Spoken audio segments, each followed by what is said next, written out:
asing. Makanya kita bisa melihat dari rekam jejaknya mereka. Coba lihat, gitu ya. Nah itu yang pertama, poin pertama. Jadi saya ulangi lagi, kita ini kalau tidak ada perintah dari guru, tidak ada perintah dari Abuya Mama Gufron, tidak mungkin kita bukakan. Karena status kita ini di sini adalah santri. Kan begitu? Artinya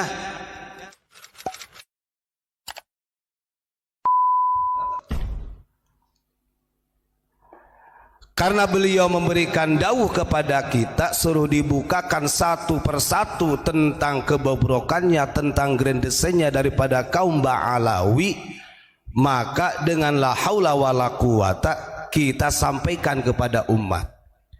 Dan jangan kira yang kita sampaikan ini adalah omdo.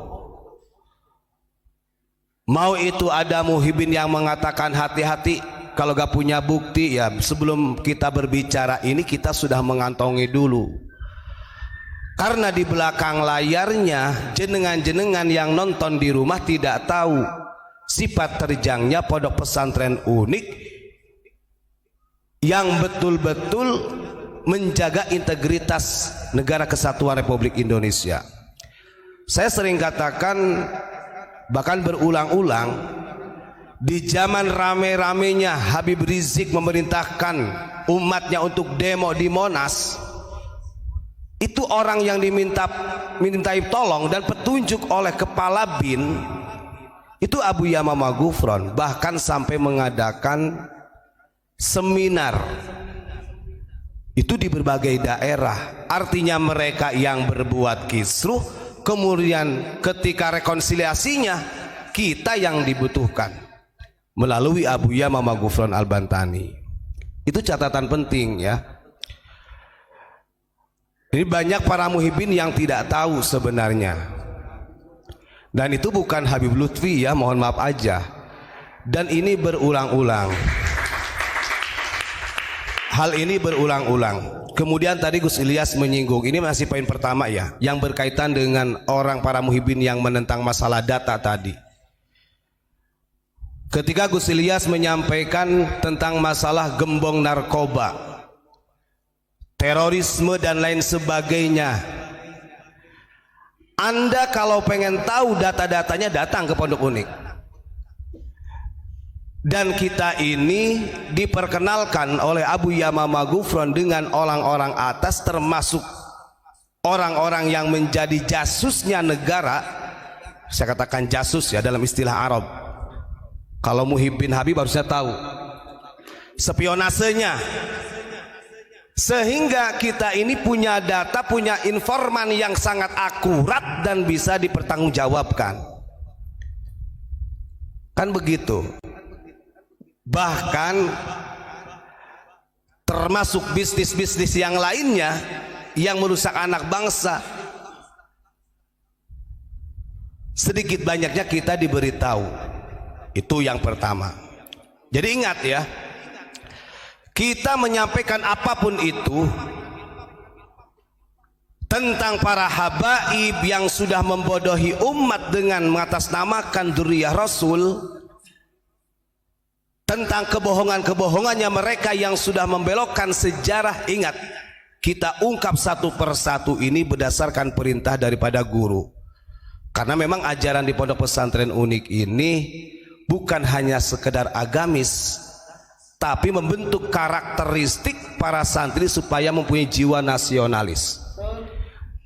Gak cukup ketika orang menjadi insan yang sempurna dia hanya berpegang teguh dengan agama saja, nggak bisa. Karena itu bukan sunnah Rasul, itu bukan sunnah Nabi Muhammad SAW.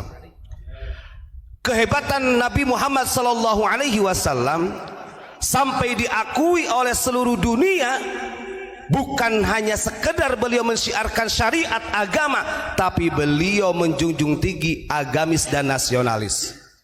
Buktinya dengan adanya syahadah Madinah, dan itu tuntunan Rasul. Nah kemudian ada orang yang dinobatkan sebagai imam besar, pimpinan FPI yang di ADART-nya, dan saya baca, dan di situ misi visinya betul tadi. Berarti ada orang yang ngerti FPI itu. Tujuannya untuk membentuk khilafah. Jelas. Artinya ini afiliasi dengan HTI. Dan itu ada di ADART-nya, bro. Bahkan di Mata Najwa dibahas juga kan. Maka jangan salahkan pemerintah kalau ketika pemerintah membubarkan FPI yang dipimpin oleh Imam Besar Habib Rizik Syihab, karena bertentangan dengan ideologi Pancasila. Dikedepankan amar ma'ruf nahi munkar. Saya tahu tuh bagaimana ketika sweepingnya orang-orang FPI di zaman itu. Dan ini banyak orang yang tahu. Dan harus kita waspadai sebenarnya. Kemarin saya sudah menyampaikan, mereka ini membagi dua kekuatan. Ada klan Ba'alawi, kekuatannya yang pro pemerintah, dan ini dipimpin oleh LBY. Kemudian ada yang kontrak dengan pemerintah, dipimpin oleh HRS. Maka dulu ada tuh ketika Bahar bin Smith mengatakan begini, ketika dia podcast di channelnya Rafli Halun, dia ditanya, Bib, bagaimana tanggapan Anda tentang Habib Lutfi? Gitu kan? Bahar bin Smith mengatakan, oh beliau adalah seorang orang alim, ketua Jam'iyah Thariqah sedunia, orang ketua sufi sedunia, kata Habib Bahar. Bahkan sampai sekarang belum pernah ada yang menggantikan beliau sebagai ketua Jatman, gitu kan. Lah lalu ditanya lagi oleh Rafli Halun, dengan cara dakwahnya beliau itu dengan Anda kan sangat berbeda dalam karakternya. Oh tidak, kata Bahar bin Smith itu sama. Ibarat begini katanya, kalau diistilahkan seperti 5 tambah 5 10, 2 tambah 8 10, gitu Pak. 7 tambah 3 10. Itulah perbedaan kami Habib Rizik dengan Habib Lutfi. Itu disampaikan oleh Bahar bin Smith. Kalau orang cerdas memahami narasi seperti itu, berarti mau yang halus ataupun yang kasar, ini punya tujuan yang sama. Konspirasinya begitu, betul. 5 tambah 5 10, 2 tambah 8 10, 7 tambah 3 10. Artinya targetnya untuk mencapai 10 ini dengan cara mereka, kan segala caranya lah, dengan cara mereka masing-masing. Makanya kita bisa melihat dari rekam jejaknya mereka. Coba lihat, gitu ya. Nah itu yang pertama, poin pertama. Jadi saya ulangi lagi, kita ini kalau tidak ada perintah dari guru, tidak ada perintah dari Abu Ya Mama Gufron, tidak mungkin kita bukakan. Karena status kita ini di sini adalah santri, kan begitu. Artinya mengikuti jejaknya guru. Andai kata seru Abu Ya Mama Gufron mengatakan berhenti, ya kita berhenti.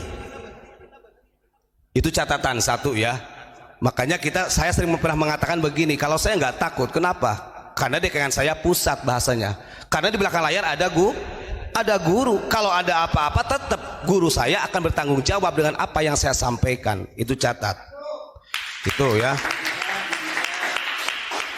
Yang kedua, poin yang kedua, kenapa di dalam polemik nasab ini banyak orang-orang non muslim yang sangat antusias. Ini kalau kita observasi dengan masyarakat yang berbeda agama, itu sangat banyak sekali, walaupun bukan orang muslim tapi juga mendukung perjuangan orang-orang yang sedang berjuang sekarang ini, masalah habaib. Kenapa?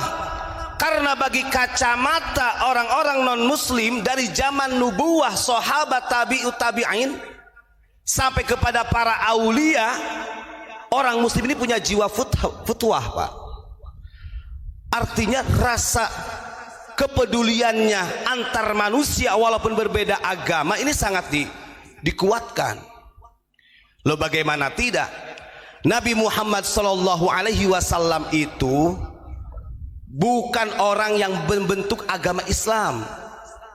Beliau mengatakan di dalam firman Al-Quran, agama yang dibawa oleh Nabi Muhammad ini adalah agama millata Ibrahim. Artinya meneruskan, menyempurnakan agamanya yang dibawa oleh Nabi Ibrahim. Nah, kadang-kadang orang ini tidak membaca sejarah Nabi Ibrahim. Kalau kita mau sadar dengan bangsa Indonesia, saya kira hanya bangsa Indonesia lah yang mampu melaksanakan millata Ibrahim sesuai dengan ajaran baginda Rasulullah sallallahu alaihi wasallam. Tadi disinggung oleh Gus Ilyas mengenai tentang masalah pentingnya mendoakan Papua, pentingnya mendoakan rakyat-rakyat, dan itu tanpa pilih kasih. Karena ini adalah millata Ibrahim, ajarannya Nabi Ibrahim alaihi salam. Ustaz Tubat, apa yang dilakukan oleh Abuya sebagai ulama untuk mendoakan bagian daripada rakyat Indonesia, TNI dan Polri, itu kewajiban kan? Kewajiban. Terus netizen ada yang ngomong, mbok sekalian datang ke Papua. Lah ini sebenarnya netizen ini punya otak enggak? Menyampaikan hal tersebut, berpikir enggak? Jangan-jangan, yo kalau saya lihat komen-komennya dia sering ngomong masalah narkoba, jangan-jangan dia penjual narkoba. Kenapa komennya saja tidak terarah? Ulama menyampaikan dan mendoakan yang berjuang TNI dan Polri. Jangan tukang bakul rujak disuruh bikin martabak, enggak jadi. Paham enggak? Lah ini yang perlu dipahami. Alhamdulillah malam hari ini netizen itu kok enggak muncul. Saya kangen banget gitu. Bisa dilanjut Ustaz Tubat. Baik, ini masih poin yang kedua ya, tentang ajaran ulama, sehingga orang-orang non muslim itu sangat antusias dengan agama Islam yang dulu ya, bukan dengan radikal sekarang ini. Kenapa? Karena kalau Islam yang sejati pasti mempunyai futwah, dan futwah inilah yang menjadikan Allah subhanahu wa ta'ala Nabi Ibrahim menjadi Al-Khalil. Nih saya bacakan, ini hikmah ya, tentang pendidikan futwah yang penting kita miliki. Makanya sampai istilahnya kita bersama Abuya sering mengadakan acara lintas agama, karena memang di sini ajarannya begitu. Di dalam kitab Risalatul Qusairiyah ini diceritakan, sami'tu ba'dal ulama'i yaqul, sebagian ulama, jadi beliau Imam Qusairi mendengar dari salah satu ulama, istadhafa majusiyun Ibrahim al-Khalil alaihi salam. Suatu hari ada orang Majusi. Orang Majusi ini adalah orang yang agamanya menyembah api. Orang Majusi ini bertamu kepada Nabi Ibrahim. Faqala bi syartin an tuslima famarral majusiyu. Nah, tujuan orang Majusi datang kepada Nabi Ibrahim itu ingin mengundang makan-makan, karena orang Majusi punya hajat, begitu kan. Lalu Nabi Ibrahim mengatakan begini, bisyaratin antus lima, saya, kata Nabi Ibrahim, akan mendatangi pestamu dengan satu syarat, kamu harus masuk Islam. Kamu harus masuk Islam, artinya agama pada waktu itu, agama Nabi Ibrahim. Lah, karena orang Majusi mendengar jawaban dari Nabi Ibrahim dengan satu syarat itu, famaral majusiyu, orang Majusi akhirnya pamit pulang. Apa yang terjadi? Ini bagi orang-orang yang ingin mendirikan khilafah Islamiyah nih. Bagi para habaib HTI, FPI yang masih terus berusaha ingin menjadikan NKRI sebagai NKRB, Negara Kesatuan Robitoh Ba'alawi, yang ingin menjadikan negara Islamiyah Rafidah, Ini ada teguran ya. Akhirnya karena Nabi Ibrahim ini menolak undangan orang Majusi, dia mau datang dengan satu syarat, dia harus masuk Islam, maka ditegurlah oleh Allah Nabi Ibrahim. Fa'auhallahu ta'ala ilaih mungdu khamsina sanatan nuta'imuhu ala kufrihi. Hai Ibrahim, kata Allah, kamu ini manusia, kamu makhluk saya ciptakan. Saya aja sang Khalik yang menciptakannya. Selama 50 tahun orang kafir ini, orang Majusi ini saya beri makan. Falau nawaltahu luqmatan min ghairi an tutalibahu bi taghyiri dini. Tapi kenapa kamu ketika diundang oleh orang Majusi lalu kamu berikan syarat harus masuk Islam? Orang saya aja 50 tahun saya beri makan dia. Enggak ada tuh saya mensyaratkan dia harus Islam. Sementara kamu makhluk memberikan syarat kepada orang Majusi untuk masuk Islam. Salah Ibrahim, kata Allah. Ditegur tuh.